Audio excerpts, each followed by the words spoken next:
Okay, so we're back for another episode of Freedom Friday. You may notice that my voice is a little bit melancholy, and it damn well should be because of the blundering idiot of a commander in chief that the pathetic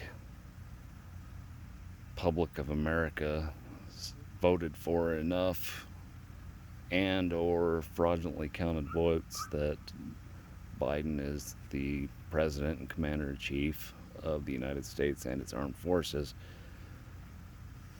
This last week has been extremely troubling as we've seen the blood of young Americans in the armed forces shed for absolutely no reason other than we have a completely incompetent president. A number of years ago, there was a general who was in charge of an armor division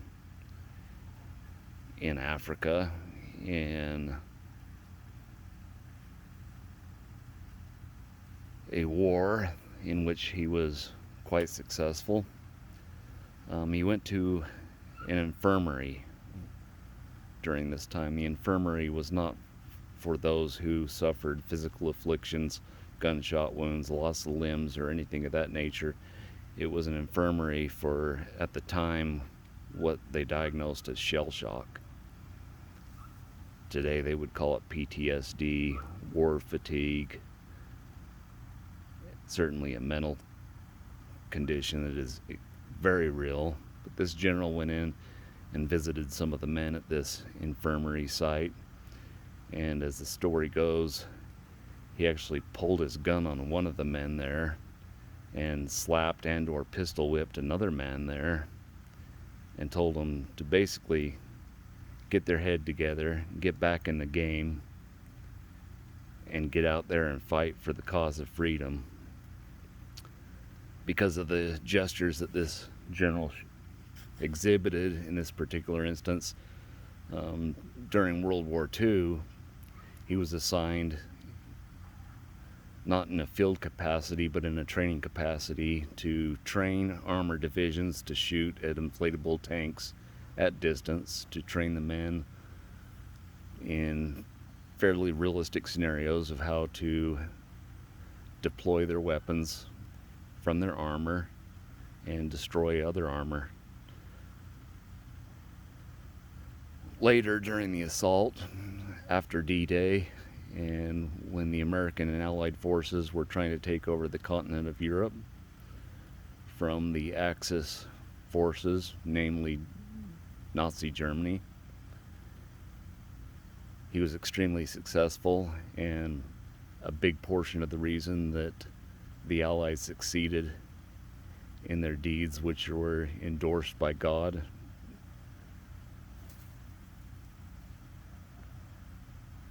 This general's name was General Patton. Now, General Patton obviously didn't have very good bedside manner. He was a little bit mean, and perhaps at the time, if Twitter existed, he would have sent out some mean tweets. Well, the point of the story is kindness does not equal and equate a leader. It doesn't equate leadership.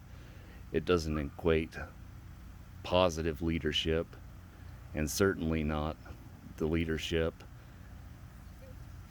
and guidance that we need during times of war, when war itself is very ugly, and most people cannot not only comprehend it, but they are too fickle to see it at its roots. It's one thing to talk about force and war and weapons and just and right.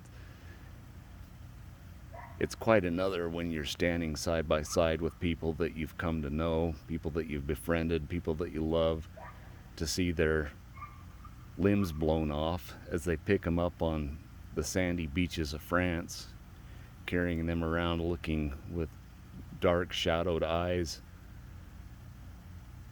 that seem to usher in the end of their mortal existence. It's quite different when you see somebody that you knew in this capacity to have their lower jaw blown off and walking around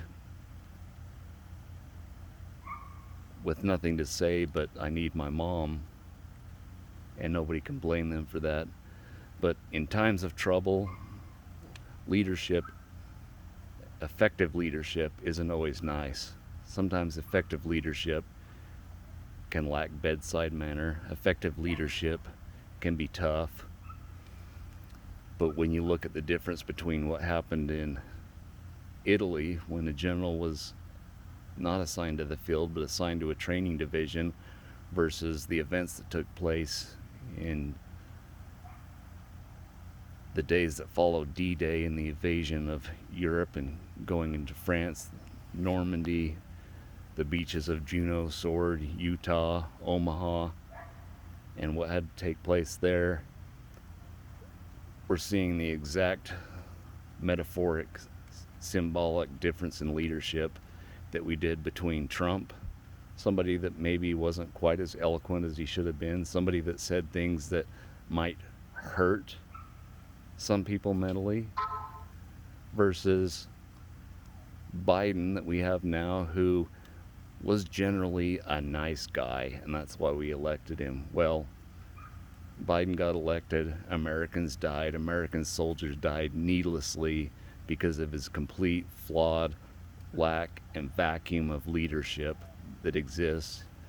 And despite him boasting about him going to the G7 summit and saying, America is back, and everybody at the G7 summit came to me and said, so is America back? And I assured them that yes, America's back.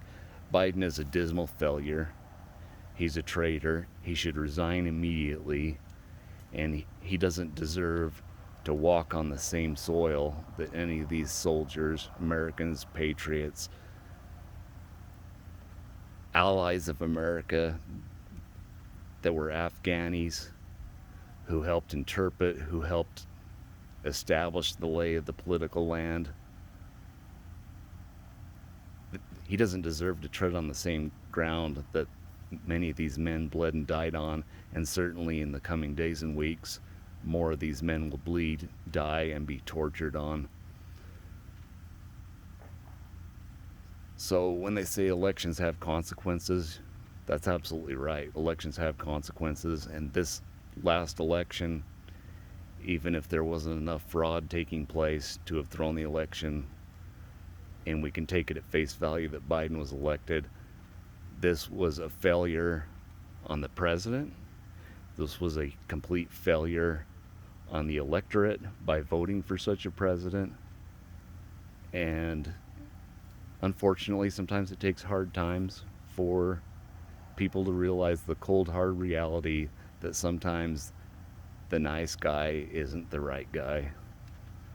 So with that, that's what I have to say for Freedom Friday today. I'm going to be posting some follow-up information, again doing a member drive. I've got some prizes. I'm going to show a prize that's coming up that I'm going to float towards growing the channel, growing the page, and growing conservatism, and bringing back American pride, American values, American ethics, and American freedom, and those aspects of life that make America great and will return America to greatness, to be a light on the hill, a candle to the world of what it means to be just, right, and free. And hopefully in the coming days we can have something a little more glamorous to report on. But until then, everybody out there, keep doing the Lord's work. Keep standing for what you believe in. Courage is defined as sometimes standing alone, and though it may feel like you're standing alone because you're not with the popular isms and political correctness and your friends, Hollywood, the media shames you to feel this way, do not give up. Do not ever give up. Do not ever give in. Do not ever concede to the socialist, communist, nonsense that's spreading like wildfire, and I think the tide and the pendulum is about to swing the other way. So to my fellow Americans, I say thank you, keep your chin up, keep fighting the good fight, and we'll see you next time. God bless.